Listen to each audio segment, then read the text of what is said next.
Евроамбасадорот во земјава Самуел Жбогар оптимист по доаѓањето на медијаторот Метјо Нимиц во Атина и Скопје. Вели дека се чувствува затоплување во односите помеѓу двете земји, кога на маса е веќе ставено прашањето за името на земјава. Македонските власти не објавуваат детали од иницијалната предлог рамка на медијаторот, но она на кое се надева евроамбасадорот е решавање на повеќедеценискиот спор.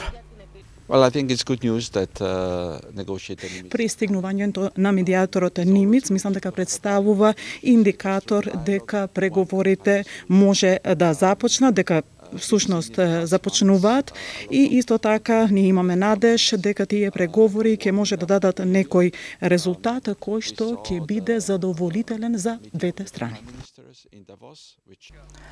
Жбогар, средбата на лидерите на политичките партии во земјава оценува со можен национален консензус. Денес пред медиумите ја коментираше и пленарната седница во Европскиот парламент под името веродостојна перспектива на проширувањето на Западен Балкан. Смета дека се уште е рано да се очекуваат конкретни чекори, но очекува стратегија која ќе овозможи Западен Балкан да се доближи до Унијата. As regards European Union, next months will be really intensive. Многу интересни настани ќе се случуваат, тоа е следната недела Европската комисија ќе објави својата стратегија за Западниот Балкан.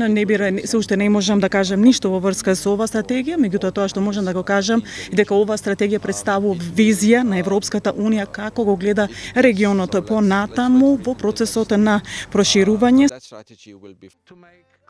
Каква стратегија ќе подготви Брисел ќе се знае на 6 февруари, а она што најмногу се очекува е сериозно да се даде европска перспектива на земјите од Западен Балкан.